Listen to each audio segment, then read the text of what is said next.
doing today? Okay, I just want to talk to you about the biggest assets owned by a university graduate and how to uniquely monetize these assets. Okay, it's going to be fun. I'm not going to waste your time, and I'm going to talk about this in 5 different, I have 5 different points to share with you. The first thing is what is an asset. The second thing is what is the biggest asset owned by a university graduate. The third thing is how do you uniquely monetize this asset, right? And then I'm going to talk to you about why some people may not agree with my view and my comments on that. And then I'll tell you what to do next. Shall we start? Okay, so the first thing is what is an asset? And I'm going to be using a very simple definition that can be understood by a 6-year-old. Okay, a 6-year-old. So that definition is by what? Oh, is by my business mentor Robert Kiyosaki. Maybe you don't know that name, but you probably heard of Rich Dad Poor Dad, right? Okay, he's the author of Rich Dad Poor Dad. Robert Kiyosaki is a man I love so much. Anyways, he defines an asset as anything that puts money in your pocket, whether it's at the end of the day, at the end of the week, at the end of the month, at the end of the year, or long term. Anything that puts money in your pocket, right? And by extension, he defines a liability as something that takes away money from your pocket. All right? So, so that's what an asset is. Now, the other question is, which is the central question for today. What is the biggest asset owned by a university graduate? I'm sure you're like, let me see what Dr. Linda is going to say. In case you don't know who is talking to you, my name is Dr. Linda Ihemetravels. I'm an educational consultant with Vantage Migration. Alright? We train students on how to go abroad to study, how to secure admission and scholarship abroad. Alright. So, with that said, let's come back to the main question, which is what? What is the biggest asset owned by a university graduate? You're still wondering, right? My answer to that is that it is your degree certificate. Okay, this is not degree certificate, but I'm just going to lift it up. In the sense that usually degree certificate comes in form of like one, maybe half copy paper, you know? So that degree certificate is the biggest asset owned by a graduate. Don't worry, I'm going to tell you why some people may not agree, right? But why have I said that? Because that certificate can be monetized, right? Can be monetized, and people have been doing this since time immemorial. For example, you're a graduate, you finish. When you finish, what are you going to do?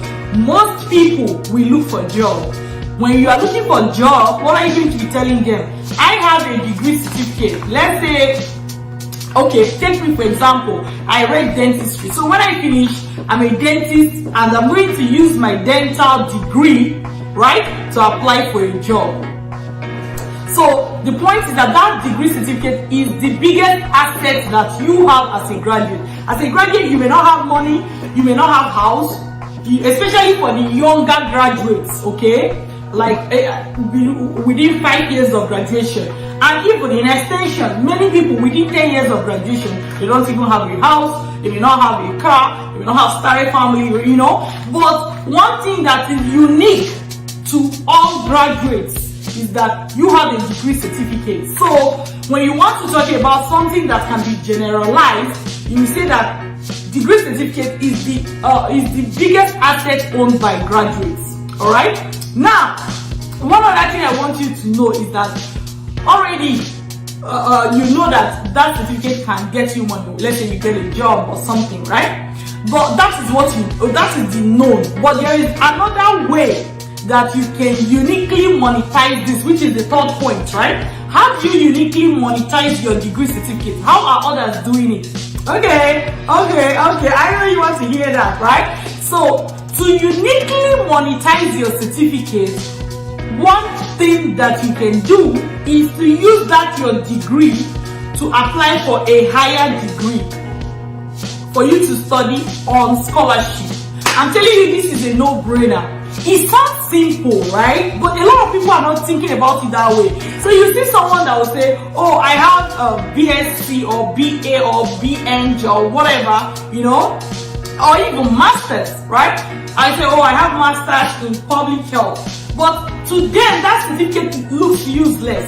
You know why? Because they don't know how to monetize it. Because with that same certificate, if you apply for admission, especially abroad, and apply for scholarship, you see that you can use that your degree to get scholarship, irrespective of the grade. So the grade does not matter whether you have third class, first class, middle class, whatever you call it, the grade does not matter. Provided you have a certificate, you can apply for admission for a higher degree abroad, and then you can get it on scholarship. And let me tell you, you may tell yourself that getting a job is one way to monetize your certificate, right? Correct. But take me for example. When I finished, and I finished as a dentist, I was working in my home country, right? How much was I being paid? If you convert it to dollars, it's like maybe 300, 400. Okay, let me just be large and say $1,000 a month. That's what I was paid. Like in 12 months, I get $12,000, right? And trust me, that's not how much I was paid. I just made it high, you know. I know some people earn more, but a lot of people earn way less. A lot of graduates earn way less, right?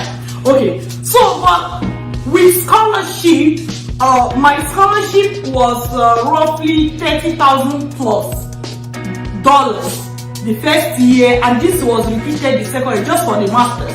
And then I eventually got masters for scholarship for PhD as well, which University of Waterloo was kind enough to give me, I think, total of about more than $150,000 if you add everything together. What a scholarship for my PhD. So if you add both, you see that suddenly that my degree certificate is now worth more than $200,000, right?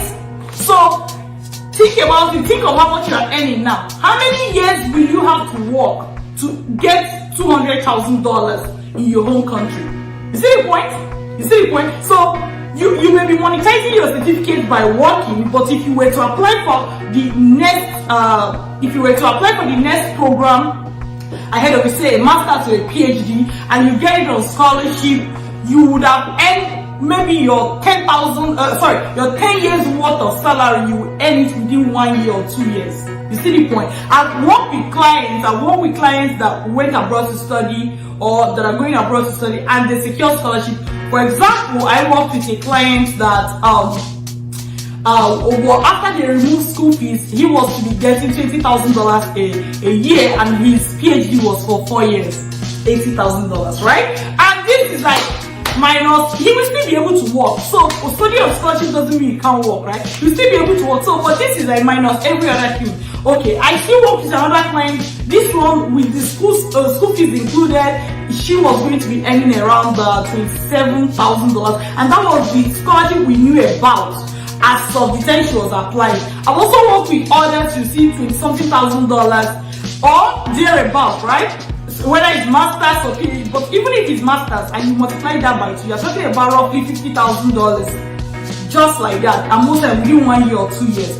How many years do you have to work in your home country in order to get that amount of money with your certificate? So I say that applying for the next degree, right, and getting it on scholarship is a unique way for you to monetize your degree certificate, which is the biggest asset that you have right now. Okay, so I know people may not agree with this because they'll just be like, no, some graduates, somebody will say one graduate started school or finished school, started a job, started a company, and you got $10 billion, whatever you call it. But the question I have for you is that how many of them did that? With scholarship, everyone can get it. But how many people will finish school, start a job, and get $10 million in one year? You know, that is a rare occurrence. So I'm not talking about a rare occurrence here. I'm talking about something that everyone can benefit.